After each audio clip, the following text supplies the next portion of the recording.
Hello BSc second year students,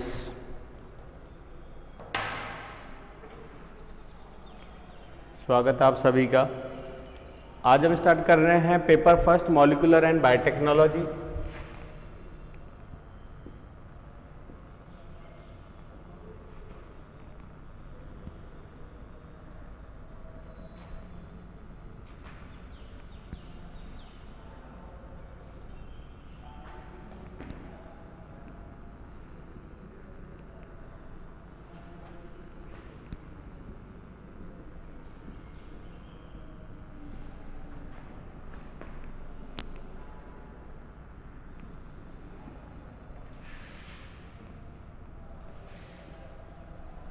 ठीक है, इसमें हमारा हॉट टॉपिक चल रहा है अभी operon.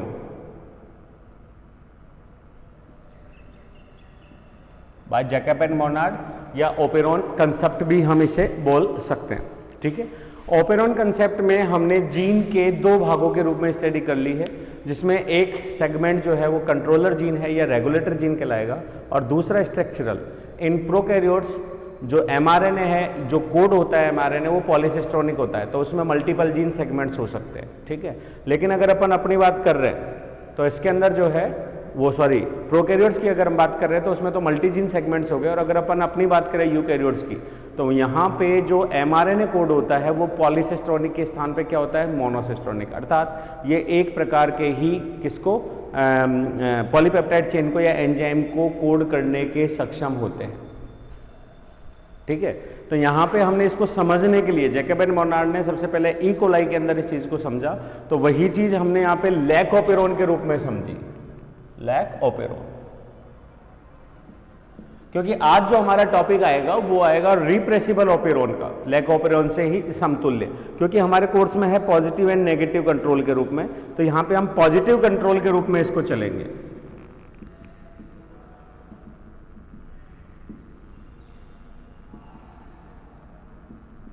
Positive control. Lac operon में क्या हुआ, लैक ओपेरोन में केवल हमने छोटा सा एक सेगमेंट देखा जिसको हम कंट्रोलर बोल रहे थे या रेगुलेटर बोल रहे थे।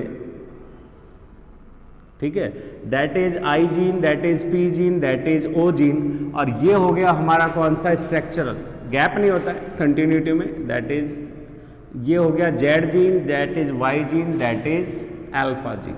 ठीक है, I gene repressor mRNA and repressor protein को कोड कर रहा था। दैट रिप्रेशर प्रोटीन जो है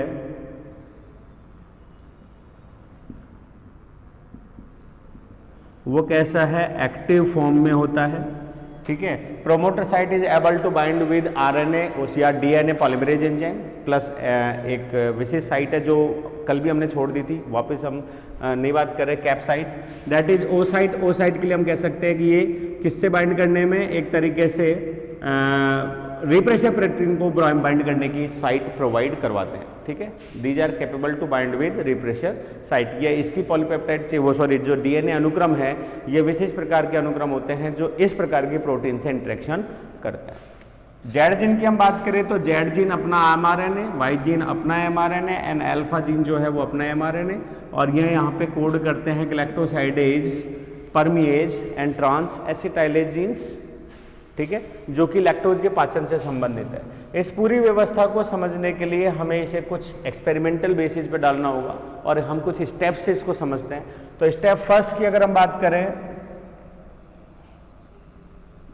तो स्टेप फर्स्ट हम कहीं पे भी ले सकते हैं कि जब माध्यम में लैक्टोज है या नहीं है।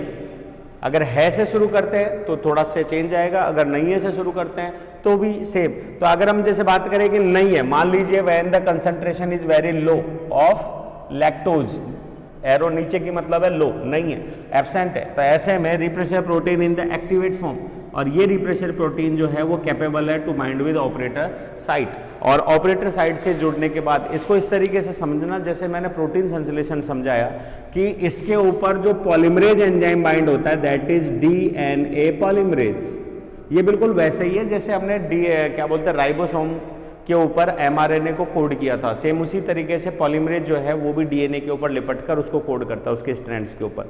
तो ये बिल्कुल कैसे, जैसे सुई में धागा, तो एक तरफ से डाल दिया तो दूसरी तरफ से खींचेगा, ऐसा नहीं है कि जहां मन में आए वहां पे हम इसको ऐसा कर दें, नहीं होगा। तो पॉलीमरेज जो है वो कैसे सरकेगा, पॉलीमरेज पहले जाएगा ऑपरेटर पे, ऑपरेटर से जाएगा जेड पे, जेड से जाएगा वाई पे, जेड से वाई से जाएगा अल्फा पे। ऐसा नहीं है कि ऑपरेटर खराब हो रखा है तो सीधे चलेगा जेड पे, जेड से चलेगा अल्फा पे, या हमें केवल अल्फा की जरूरत है तो अल्फा कोड हो रहा है, केवल वाई की जरूरत है तो वाई कोड हो रहा है। ऐसा पॉसिबल नहीं होता, ठीक है। ये एक क्रम में ही सरकते हैं फिक्स तरीके से। तो ऐसे में इसको एक ऐसे मैकेनिज्म से समझो कि सुई में धागा है और सिलाई चल रही है और ऐसे में धागे में कोई गांठ लग गई है अस्थाई। तो इस अस्थाई रुकावट के कारण सुई में से धागा जब तक उसमें से निकल नहीं पाएगा सिलाई प्रोसेस नहीं होगी। तो यहाँ पे दो ही चीज होगी, या तो सिलाई को रोको टेम्परेरी रूप से, या फिर धागे को ब्रेक करो। तो धागे को ब्रेक करके धागे को वापस सही करना, दैट इज डीएनए रिपेयर, ठीक है। या तो गांठ को खोलो या गांठ को उस जगह से तोड़कर धागे को दोबारा उसमें पिरो, दैट इज डीएनए रिपेयर। तो धागे को तोड़ के जो हटा रहे हो वो डीएनए रिपेयर का कौन सा मैकेनिज्म हो गया? Bypass, SOS mechanism. और अगर अपन गांठ को खोल रहे हैं किसी भी तरीके से तो वो हम हो गए हमारे base excision, nuclear excision repair, ठीक है। डायरेक्ट रिपेयर जिसमें रेडिएशन हम यूज में लेते हैं, केमिकल रिपेयर जिसमें हम कुछ केमिकल्स को यूज में लेते हैं। तो ये सारे रिपेयर सिस्टम में आ गए। तो क्या हो रहा है, ऑपरेटर के ऊपर अगर हम यहां पे ये हमने जोड़ दिया रीप्रेशर प्रोटीन, दैट इज रीप्रेशर प्रोटीन, ये रहा, ये जोड़ दिया हमने रीप्रेशर प्रोटीन। तो रीप्रेशर प्रोटीन के जुड़ने की वजह से अब polymerase can not be capable to move on the operator site, नहीं सरक सकता, ठीक है। तो यहां पे दो मत है साइंटिस्ट के। कुछ का मत यह है कि पॉलीमरेज भी जुड़ जाता है राइबोसोम के ऊपर, सॉरी डीएनए के ऊपर, रीप्रेशर प्रोटीन भी जुड़ जाता है, लेकिन रीप्रेशर प्रोटीन के कारण जो है ये नहीं सरक पाता, एक चीज। दूसरा इसको ऐसे समझते हैं, कुछ साइंटिस्ट का मत है कि ये जो दोनों बाइंडिंग साइड्स हैं ये प्रमोटर और ऑपरेटर के बीच में होती हैं। ये दो बाइंडिंग साइड्स है,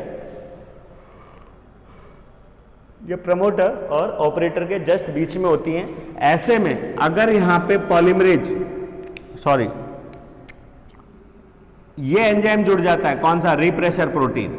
तो रीप्रेशर प्रोटीन के जुड़ते यहां पे डीएनए पॉलीमरेज के लिए जगह नहीं बचती है, या उसकी जगह को क्या कर देता है? खा जाता है, या उसकी जगह पे ये आ जाता है, कंप्लीटली उसको बाइंड नहीं होने देता। और जब तक पॉलीमरेज नहीं जुड़ेगा चेन आगे बढ़ नहीं सकती, या मतलब जीन का एक्सप्रेशन क्या हो जाएगा? स्टेल हो जाएगा या ऑफ कंडीशन में चले जाएगा। ये एक सिंपल सा मैकेनिज्म है जिसको हमको ध्यान रखना है। तो लैकोपेरोन में क्या हो रहा था कि रीप्रेशर प्रोटीन जो है इससे जुड़ रहा था, जिसकी वजह से पॉलीमरेज जुड़ नहीं सकता, और जुड़ा है तो कार्य कर नहीं सकता। ऐसे में यहाँ पे ZY अल्फा जीन जो है वो सदैव ऑफ ही रहेंगे, क्योंकि उनका एक्सप्रेशन नहीं होगा।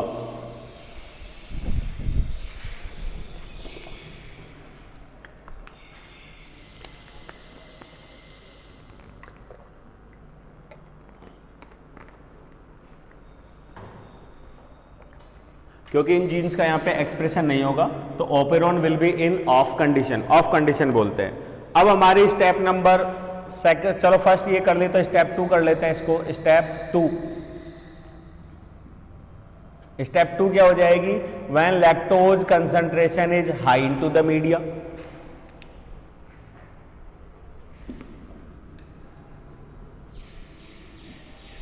तो लैक्टोज कंसंट्रेशन को हाई कर दीजिए, ये हो गया लैक्टोज मॉलिक्यूल्स।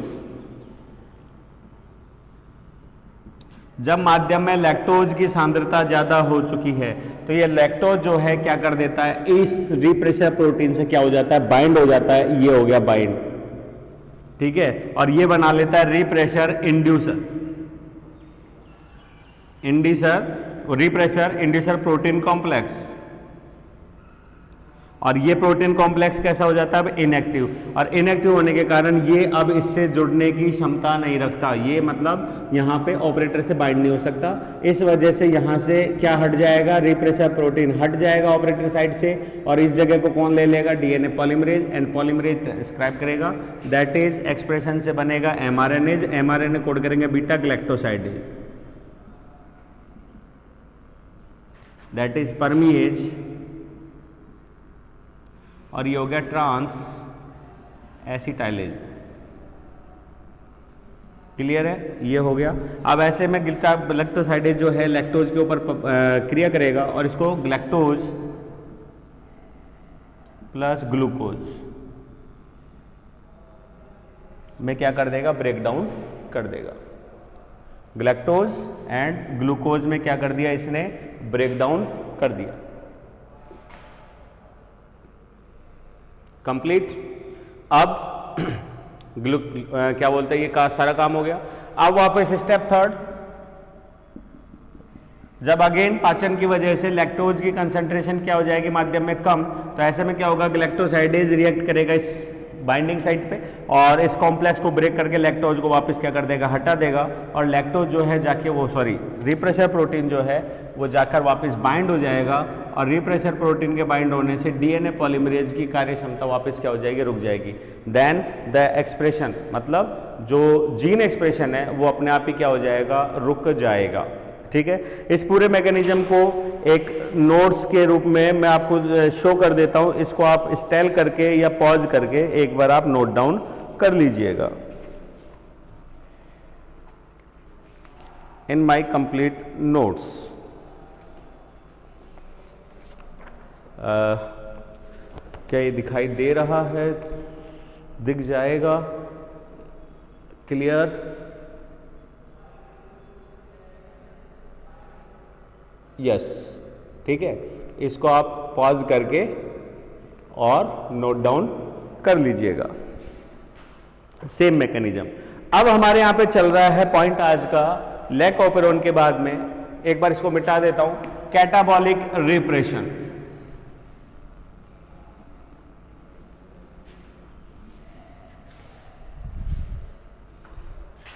कैटाबॉलिक का मतलब हो गया जब एक कैटाबॉलिक मतलब उपापचय दूसरे उपापचय के पाचन अथवा संश्लेषण को बाधित करता है।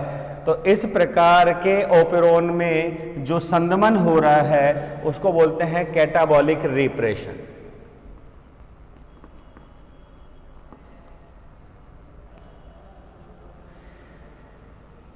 कैसे, इसको भी समझ लेते हैं।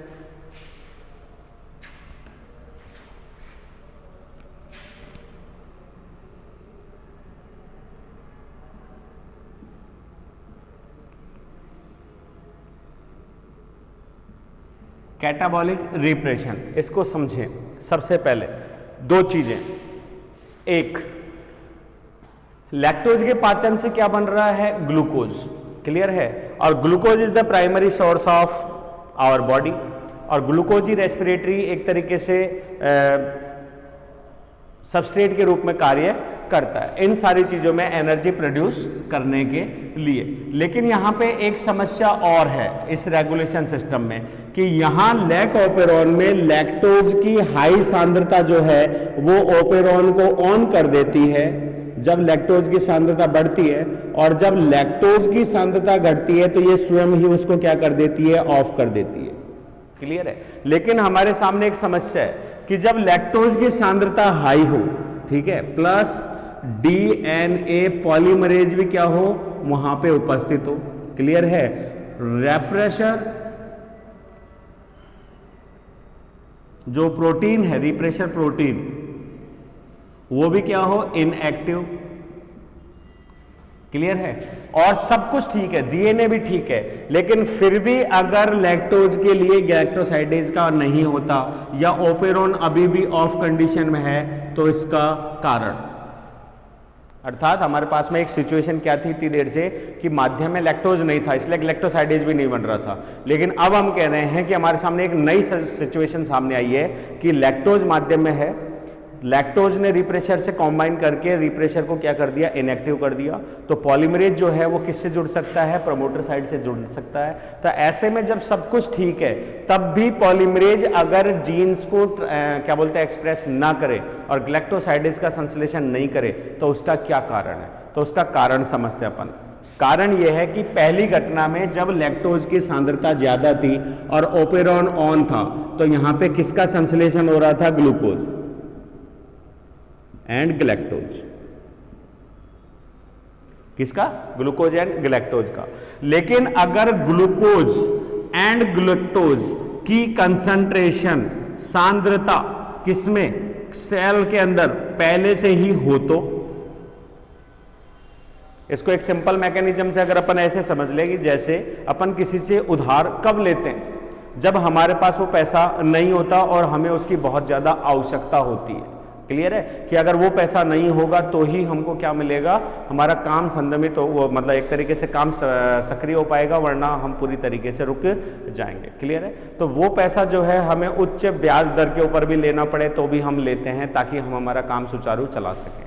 लेकिन अगर जेब में पहले से पैसा हो, ठीक है, तब कौन लेगा, कोई नहीं लेता। कि जेब में पहले से पैसा है और फिर भी हम मार्केट से पैसा उधार ले रहे हैं बहुत ज्यादा हाई ब्याज रेट के ऊपर, तो ऐसा कोई नहीं करता। इसका मतलब हम ये सारी ऊर्जा का जो व्यय कर रहे थे, जो पाचन अभिक्रिया कर रहे थे, जीन एक्सप्रेशन कर रहे थे, वो किसके लिए कर रहे थे, ताकि लैक्टोज के पाचन से सेल को क्या मिल सके, ग्लूकोज मिल सके।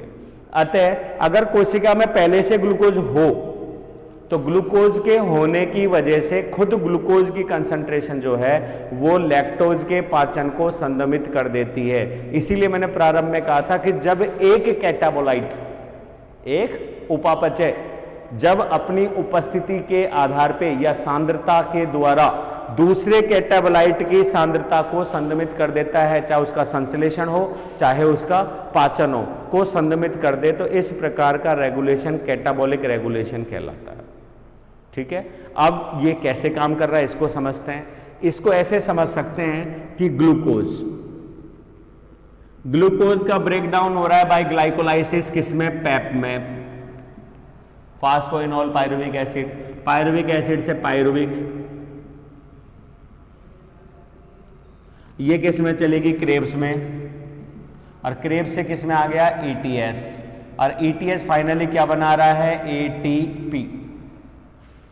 क्या बना रहा है, ATP। इसका मतलब फाइनली ग्लूकोज जो है वो किस में कन्वर्ट हो रही है, ATP में। ATP जो है वो बायोलॉजिकल करेंसी है ऑफ सभी सजीव बॉडीज, हम, प्लांट्स, माइक्रोब, सभी में ATP जो है वो क्या है, एक तरीके से एनर्जी करेंसी के रूप में है।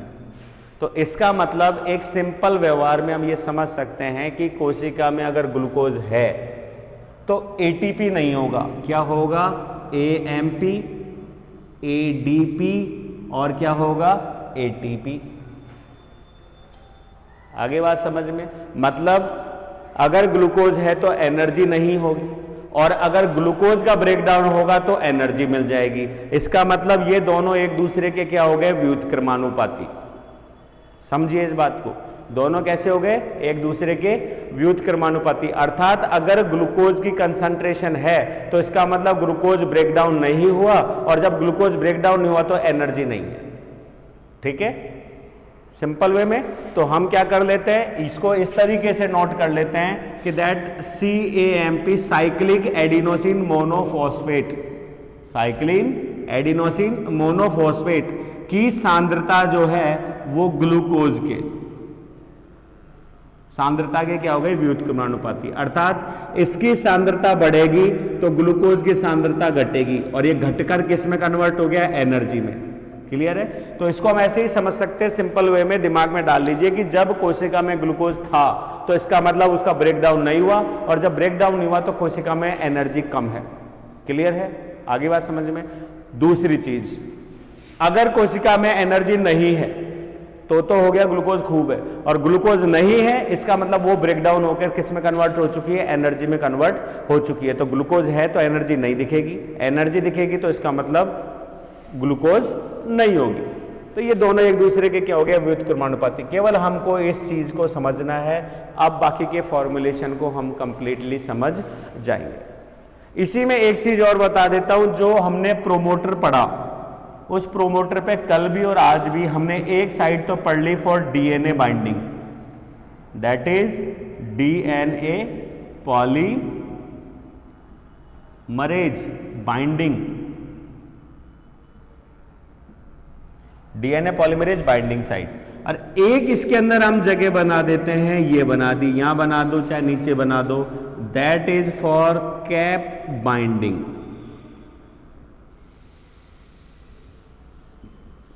That is for cap binding site, अर्थात प्रोमोटर पे दो प्रकार की बाइंडिंग साइट्स है। क्योंकि प्रोमोटर हम ढंग से पढ़ के आए हैं, प्रोमोटर हमको पता है कि इनमें कुछ विशिष्ट संरक्षी एलिमेंट्स होते हैं, बहुत सारे फैक्टर्स इससे जुड़ते हैं, और वो फैक्टर जो है यहाँ पे हेलिकेज, आइसोमरेज, क्या बोलते हैं, टोपोलॉजिकल फॉर्म को चेंज करना, पॉलीमरेज एंजाइम को जोड़ना, पॉलीमरेज एंजाइम को सक्रिय बनाना, ये सारे के सारे रिएक्शंस को कंप्लीट करते हैं। तो ये दो बाइंडिंग साइट्स हमने कर दी। क्यों?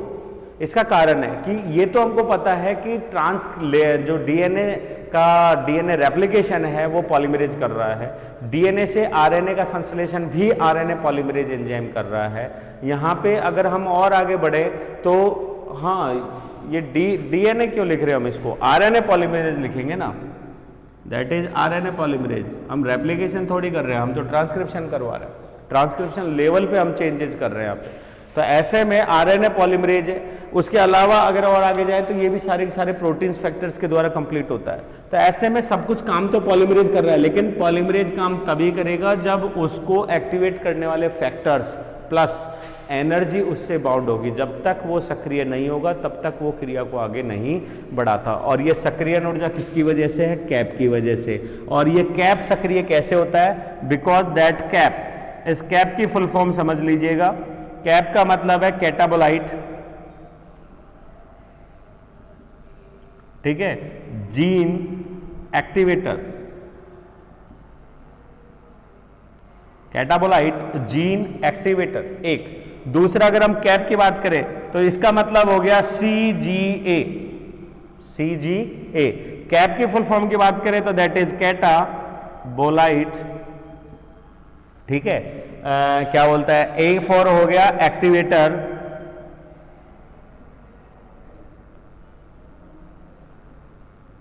प्रोटीन, तो कुछ भी लिख दीजिए, चाहे एक्टिवेटर जीन प्रोटीन लिख दीजिए, चाहे कुछ भी लिखिए, बात वही आ रही है, that is CAP।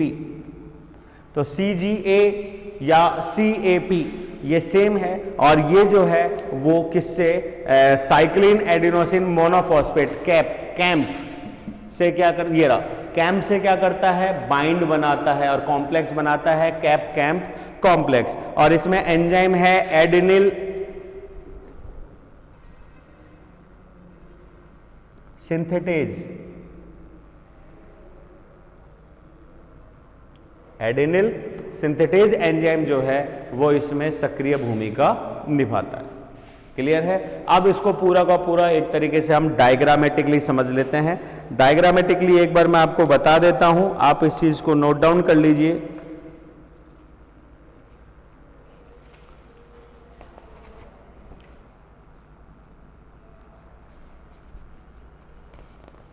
For catabolic repression, यहां से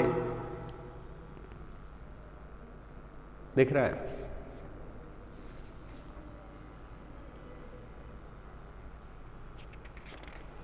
एंड कैप मैकेनिज्म ये रहा, ठीक है। अच्छे से नहीं दिख रहा, पीछे पीछे पीछे पीछे, यस, इसको नोट डाउन कर लीजिए, ठीक है। Then that is cycle for cAMP. अब इसको समझ लीजिए क्या हो रहा है।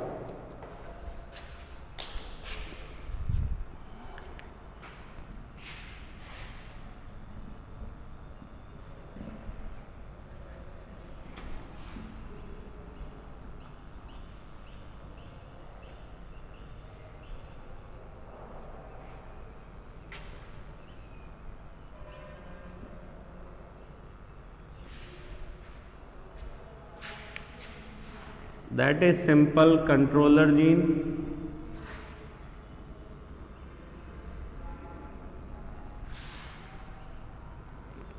ये हो गया I, ये हो गया P, ये हो गया O, that is Z, that is Y, and ये हो गया हमारा alpha.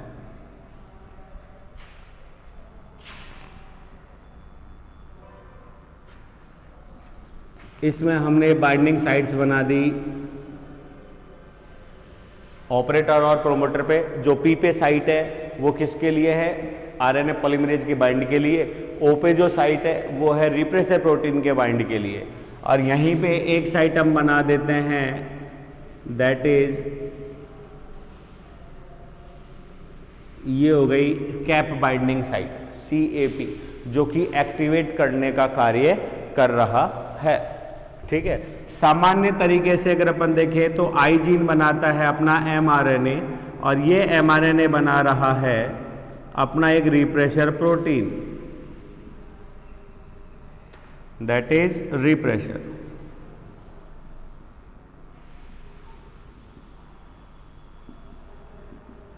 Refresher protein, Z gene अपना काम करेगा, वाई जीन अपना करेगा, अल्फा अपना करेगा, जब पॉलीमरेज इनको क्या करेगा, ट्रांसक्राइब करेगा सारी चीज। अब यहां पे क्या हो रहा है, व्हेन लैक्टोज इज प्रेजेंट,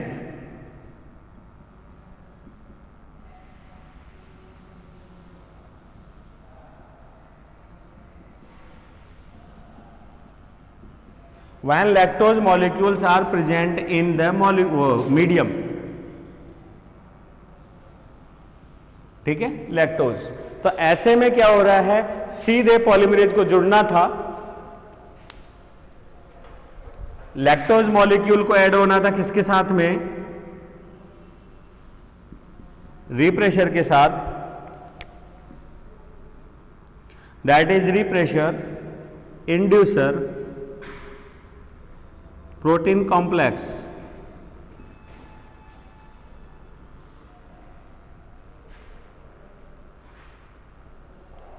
ठीक है, रिप्रेशर इंड्यूसर प्रोटीन कॉम्प्लेक्स, और that is in inactive form. ये कैसा है, इनएक्टिव फॉर्म में है, कंप्लीट। तो यहां पे होना क्या चाहिए था, ऑपरेटर साइट खाली है, और ऑपरेटर साइट के खाली होते ही यहां पे हम किसको बाइंड कर देते हैं, that is RNA polymerase enzyme, RNA polymerase.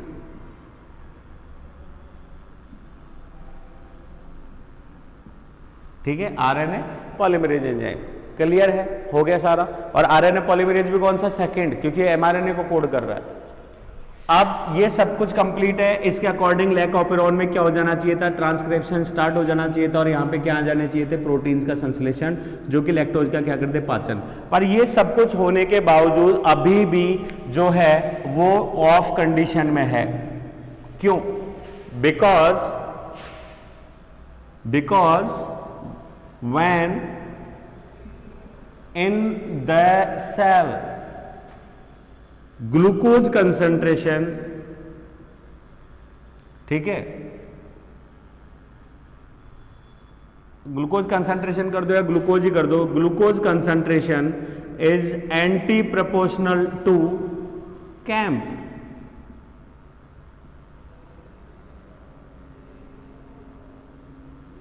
Cyclic adenosine monophosphate, clear है।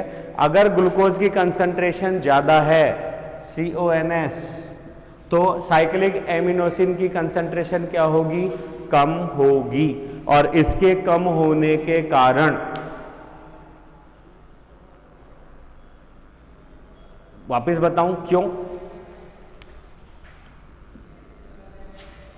AMP में अगर हम एनर्जी जोड़ते हैं तो ये बनता है ADP। क्या बन गया ये, ADP। इसमें एक और एनर्जी सोर्स फॉस्फेट ग्रुप जोड़ते हैं तो ये बनता है ATP, क्लियर है। और ये सारी चीजें किससे आ रही है, ग्लूकोज से, ग्लूकोज के ब्रेकडाउन से। जब ग्लूकोज मात्रा है और ATP में कन्वर्ट हो चुका है तो AMP कहां है, नहीं है, क्योंकि AMP किस में कन्वर्ट हो चुका है, ATP के अंदर। और यही ATP जब ऊर्जा का लॉस करेगा तो that is PO4 negative phosphatase, फिर वापस तोड़ेगा PO4 नेगेटिव, और ये किस में कन्वर्ट हो जाएगा, AMP में। इसी वजह से हम इसको क्या बोलते हैं, साइक्लिक,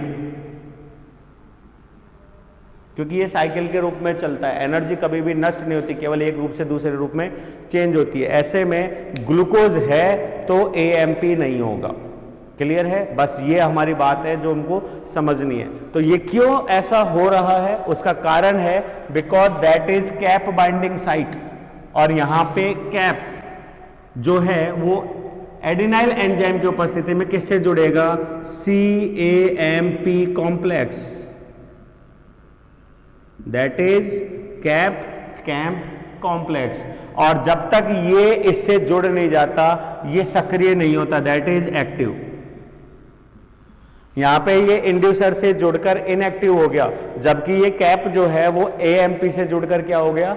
सक्रिय। तो ऐसी कंडीशन में जो ही ये सक्रिय होता है ये जाके जुड़ जाता है किससे? दैट कैप, और ये हो गया इसके अंदर AMP। ब्लू और ग्रीन से दिखा दिया, दैट इज CAMP, और ये हो गया CAP या CAG, कैटाबॉलिक जीन एक्टिवेटर या कैटाबॉलिक क्या बोलते हैं एक्टिवेटर प्रोटीन।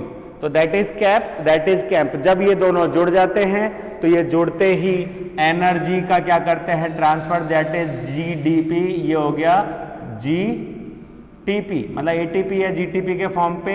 और जो ही ऊर्जा का ब्रेकडाउन करते हैं, हाइड्रोलाइसिस ऑफ ATP या GTP, और इसकी वजह से एंजाइम क्या होता है? सक्रिय, मतलब पॉलीमरेज एंजाइम क्या होता है? सक्रिय। और अब ये यहाँ पे क्या करेगा? जीन एक्सप्रेशन को प्रारंभ करेगा, और इससे फाइनली क्या मिलेगा?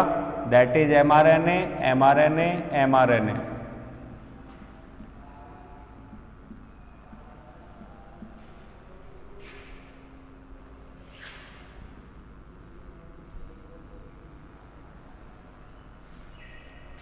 ठीक है, ये यहां पे बना रहा है, ये यहां पे बना रहा क्या है? Glucose, beta glucose permease, that is transacetylase. ठीक है, ये तीनों के तीनों एंजाइम्स वापस, sorry, beta galactosidase.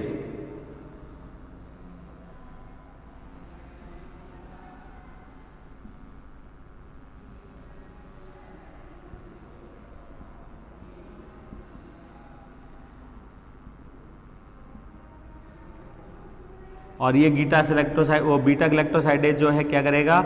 Lactose molecule पे रिएक्शन करेगा और किसमें? ग्लूकोज को वापस क्या कर देगा? प्रोड्यूस। क्लियर है? बस यही घटना हो रही है कंप्लीट। तो पहले स्टेप क्या आ रही है कि जब लैक्टोज था लेकिन ग्लूकोज की कंसंट्रेशन ज़्यादा थी, ग्लूकोज की कंसंट्रेशन की वजह से कैप की कंसंट्रेशन क्या आ रही थी? लो आ रही थी। तो ऐसे में ये कैप किससे नहीं जुड़ रहा था? कैंप किसने नहीं जुड़ रहा था? कैप से। और जब तक कैप कॉम्प्लेक्स नहीं बन रहा था, यहाँ पे पॉलीमरेज जुड़ने के बावजूद भी सक्रिय नहीं होगा। ठीक है, और जब तक सक्रिय नहीं होगा ऑपेरॉन क्या रहेगा? ऑफ कंडीशन में। सेकंड स्टेप में क्या हुआ कि जब ग्लूकोज की कंसंट्रेशन लो हुई तो कैंप की कंसंट्रेशन क्या हो गई? हाई। और कैंप की कंसंट्रेशन हाई होते ही कैंप ने क्या बना लिया? ग्लूकोज की कंसंट्रेशन कम होते ही दैट इज कैंप कॉम्प्लेक्स। और ये कैसा है? एक्टिव।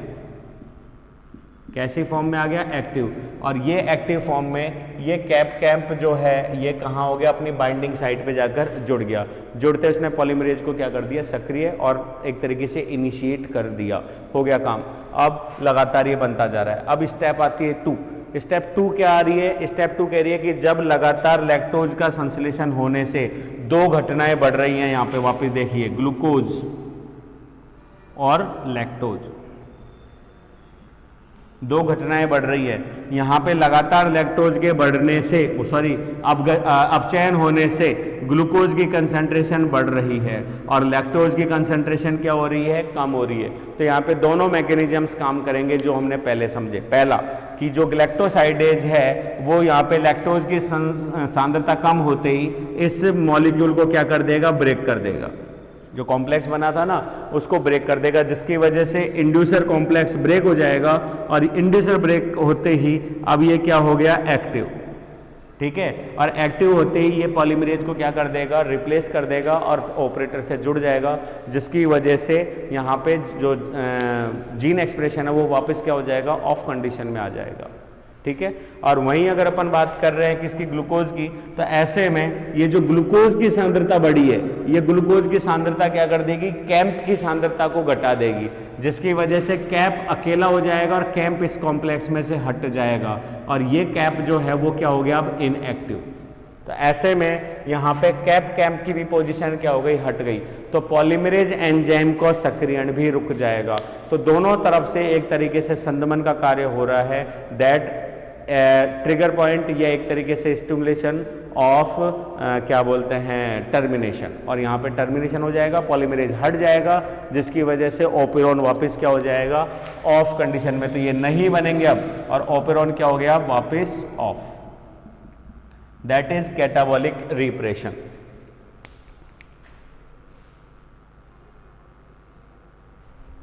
ठीक है, ये हो गया टॉपिक कैटाबॉलिक रिप्रेशन का। अब हम आगे बढ़ते हैं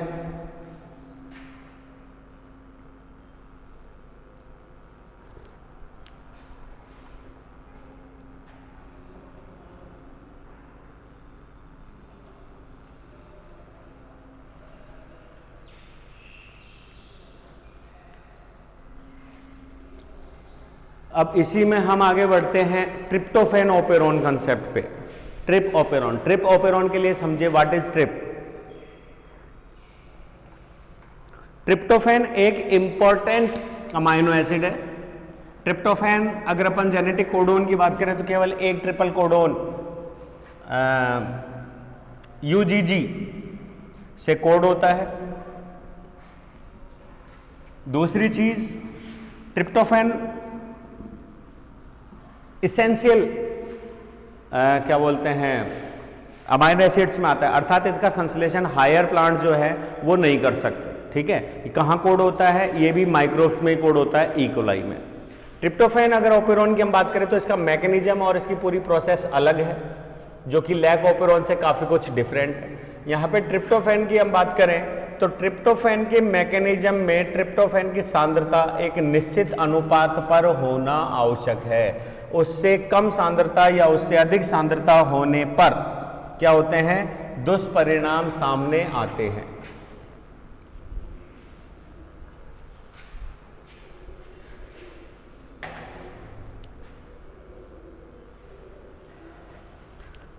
टॉपिक डाल देते हैं ट्रिप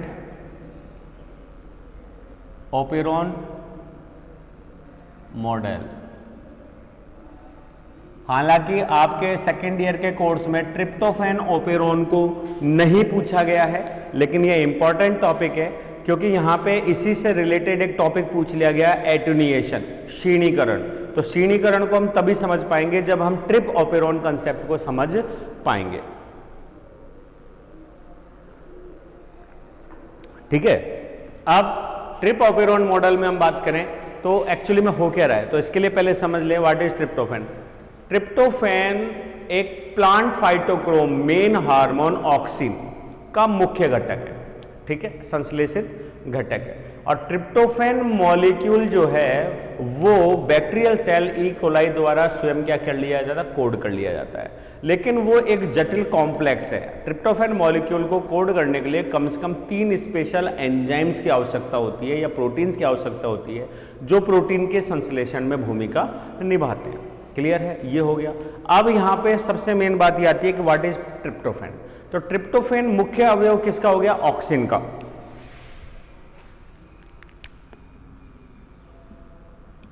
ठीक है, ऑक्सिन हार्मोन जो है प्लांट ग्रोथ के लिए सबसे नेसेसरी है, आसानी से बनता है, आइडेंटिफाई है पूरी तरीके से और बहुत लाभदायक चीज है। लेकिन अगर हम ऑक्सिन की बात करें तो एक्चुअली में ऑक्सिन कर क्या रहा है, ऑक्सिन हार्मोन जो है वो 2 सेल्स या 2 एडजॉइनिंग, जो एडसेंट सेल्स होती है ना, समीपस्थ 2 एडजॉइनिंग सेल्स के मध्य जो मिडिल लैमेला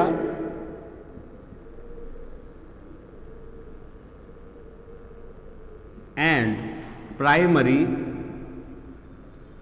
सेल वॉल जो किसकी बनी हुई है, सेल्यूलोज की, को क्या कर देता है, अपघटित।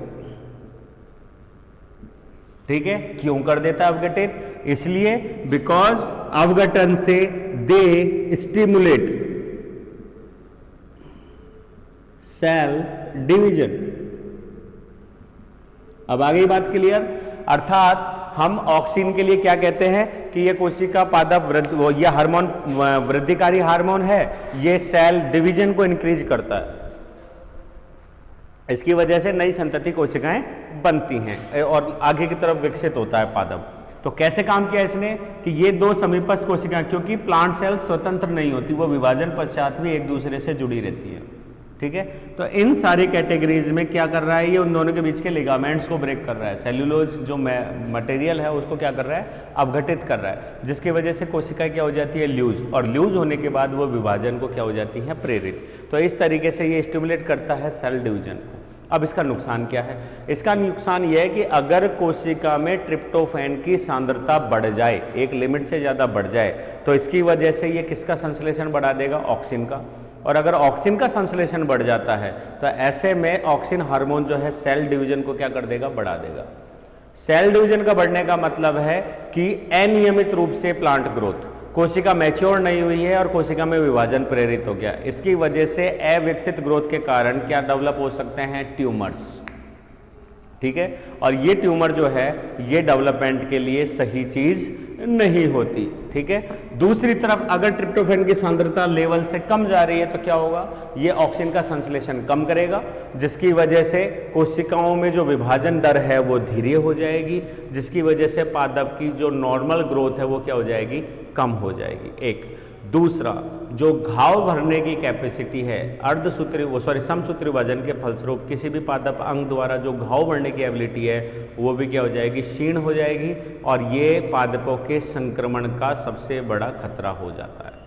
ठीक है, तो इन सारी चीज़ों में हम ये समझ पाए हैं कि जो ट्रिप्टोफैन है वो बहुत इंपॉर्टेंट एक तरीके से अमाइनो एसिड है, और ये अमाइनो एसिड की सांद्रता ना तो हम खत्म कर सकते हैं ना ज़्यादा बढ़ा सकते हैं, इसे एक लेवल पे कंट्रोल करना ही मैच्योर कोशिका या एक स्वस्थ कोशिका का लक्षण है।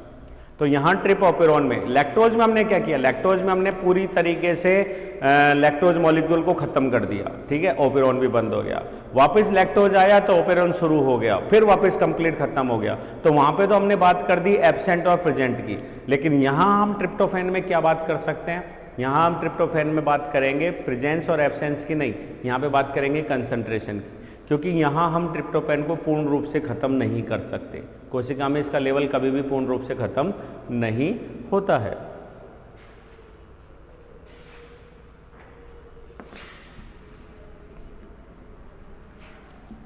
तो पहले ट्रिप्टोफैन से संबंधित इसके जीन्स के बारे में देख लेते हैं। ट्रिप्टोफैन में वही according to Jacob and Monod दो तरीके के जीन्स हैं, एक कंट्रोलर जीन और एक हो गया structural gene.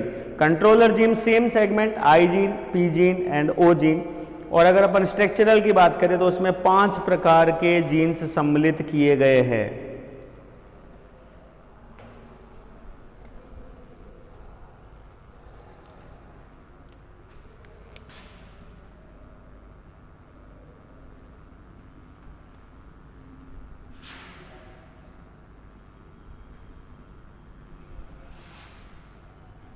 That is I gene, P gene, ये पी जीन और ओ के बीच में हो गया हमारा बाइंडिंग साइट। ठीक है, इसको एक अलग तरीके से बनाते हैं।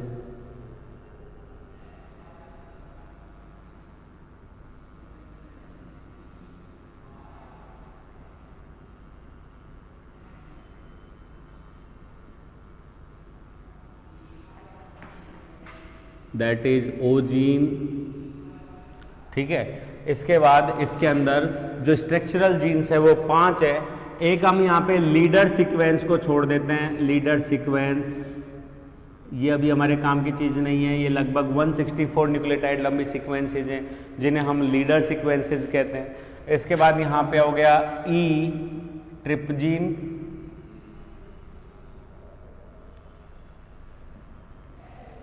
डी ट्रिप्जीन,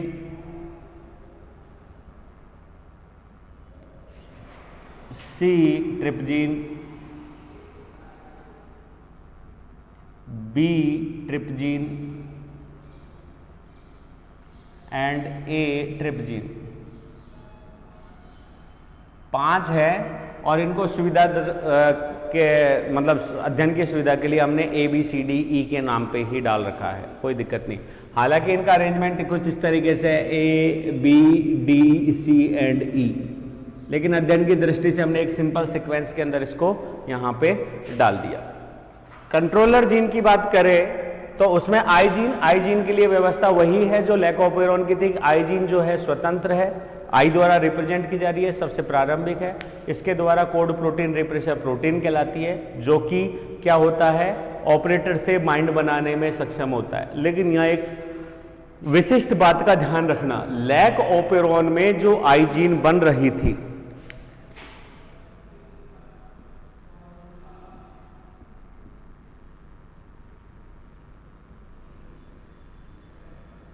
लैकोपेरोन में जो आई जीन बन रही थी वो कैसी थी, एक्टिव। वो कैसी थी, एक्टिव, और वो बनते ही ऑपरेटर से बाइंड होने की कैपेबिलिटी रखती है। लेकिन यहां जो रिप्रेसर प्रोटीन बना,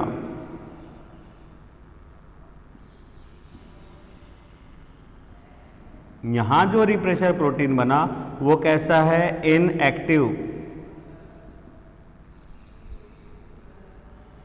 इनएक्टिव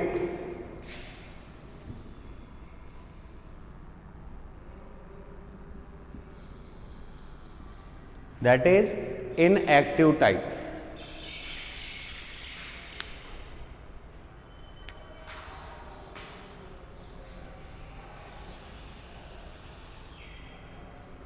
ठीक है, अर्थात ये प्रोटीन जो है कैपेबल नहीं है ऑपरेटर से बाइंड होने में। क्लियर है? तो इनएक्टिव था, इसका मतलब कोई ना कोई इसका रीजन होगा या इसके साथ ऐसा कोई प्रोटीन बाइंडिंग होगा जो इसको सहकारक, जिसको हम कोफैक्टर्स कहते हैं, उसकी उपस्थिति में ये सक्रिय होने की कैपेबिलिटी रखेगा। क्लियर है? ये चीज ध्यान रखना। तो लैकोपेरोन में होता है एक्टिव, इसके अंदर होता है इनएक्टिव।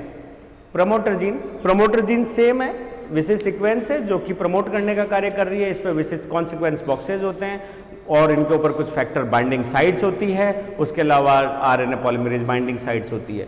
तो वहां पे जैसे हमने लैकोपेरोन में कैप साइट बोली थी, वैसे ही कैप साइट इनमें भी है, लेकिन ये हमको आवश्यकता नहीं है एनर्जी की, तो हम इसको शो नहीं कर रहे। बाकी बिना एनर्जी बाइंडिंग के तो ये प्रोसेस आगे बढ़ेगी नहीं।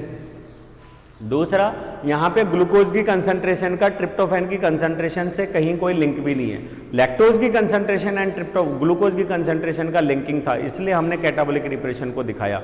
यहाँ पे हमारा कैटाबॉलिक रिप्रेशन से कोई लेना देना नहीं है। ग्लूकोज की कंसंट्रेशन हो चाहे नहीं हो, तो ये प्रोसेस जरूरी है, ये होगी। हाँ, लेकिन अगर ग्लूकोज की प्रोसेस मान लीजिए नहीं है और एनर्जी है तो एनर्जी काम आ गई, लेकिन फिर भी ग्लूकोज नहीं है, तो बिना एनर्जी के तो ये प्रोसेस भी संदमित हो जाएगी। एनर्जी तो हमको चाहिए। ऑपरेटर, ये एक विशेष छोटी सीक्वेंस है जो प्रोमोटर एंड कंट्रोलर, वो सॉरी स्ट्रक्चरल जीन्स के बीच में है, और इसका मुख्य कार्य जो है वो रिप्रेसर प्रोटीन को बाइंड करने का है। क्लियर है? कैसे बाइंड करेगा? क्योंकि आपके दिमाग में क्वेश्चन आ रहा है कि ये तो सक्रिय है ही नहीं, बाइंड कैसे होगा? तो इसका आगे प्रोसेस है जिसकी वजह से सक्रिय होगा।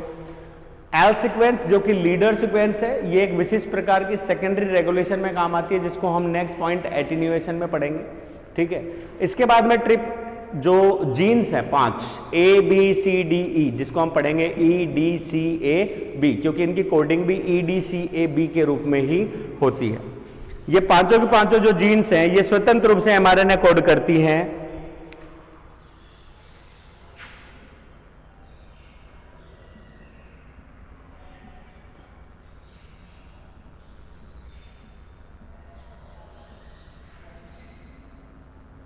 फाइव डैश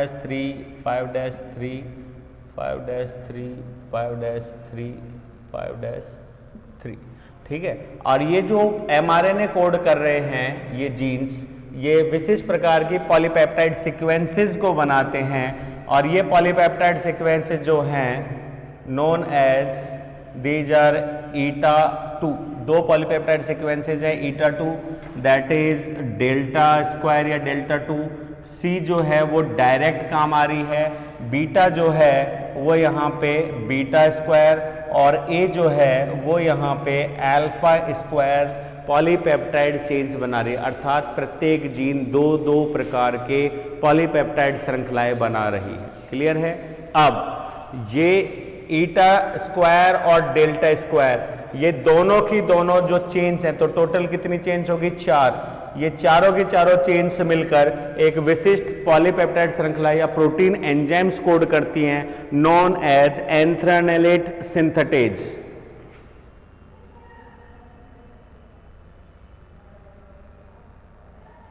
एंथ्रानाइलेट सिंथेटेज, जिसमें क्या क्या आ गया? ईटा 2 एंड डेल्टा स्क्वायर। ठीक है, ऐसे लिख दो वैसे लिख दो, एक ही बात है। ठीक है, eta and delta square, that is anthranilate synthetase. दूसरा जो सी चेन है वो डायरेक्ट यहां पे कोड करती है एक तरीके से ग्लिसरोफॉस्फेट के रूप में। Indole 3 ग्लिसरो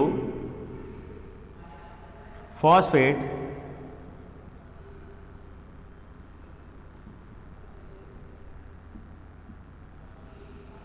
synthetase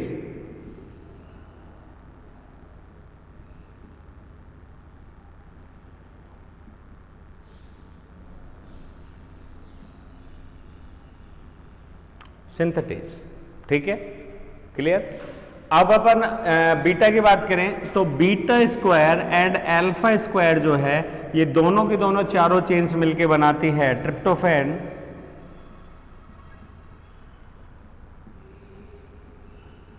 synthetase, that is beta square and alpha square. Indole 3 glycerophosphate synthetase, tryptophan synthetase and anthranilate synthetase, ये तीनों के तीनों एंजाइम्स जो है वो मिलकर बनाते हैं विशिष्ट amino acid tryptophan.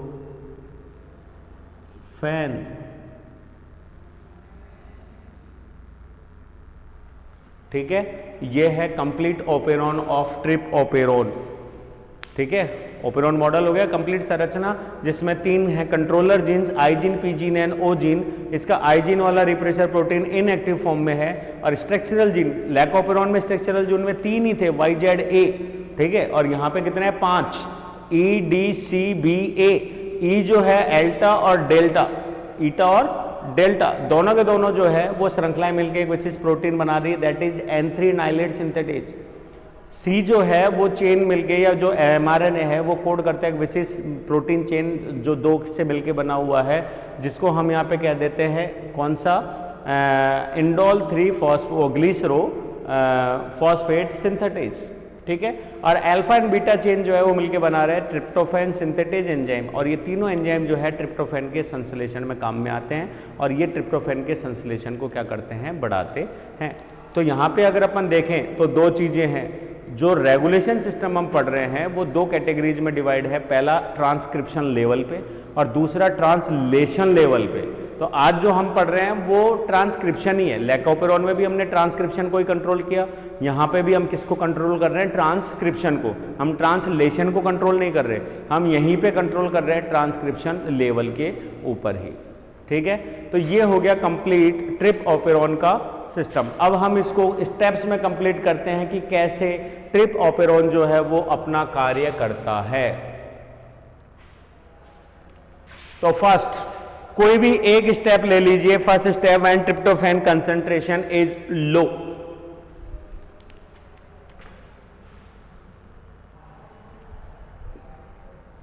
Step first, when tryptophan concentration low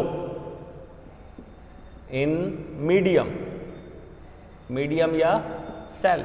जब माध्यम में ट्रिप्टोफैन की सांद्रता कम हुई तो कैसे तो सिग्नल मिला, कैसे स्टिमुलेशन हुआ और कैसे ट्रिप ओपेरॉन ऑन होगा कि ऑफ होगा, इस चीज को हम देखते हैं।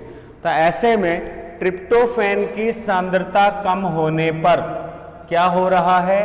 यहाँ पे ऑपरेटर जीन जो है वो रिक्त है। क्यों? क्योंकि उसके ऊपर रिप्रेसर प्रोटीन की बाइंडिंग कैपेबिलिटी नहीं है। क्यों? क्योंकि रिप्रेसर प्रोटीन कैसा है? निष्क्रिय। तो ये ऑपरेटर से जुड़ नहीं सकता। ठीक है, और जब ये ऑपरेटर से जुड़ नहीं सकता तो प्रमोटर से कौन जुड़ जाता है?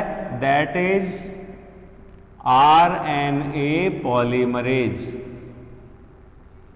एंजाइम।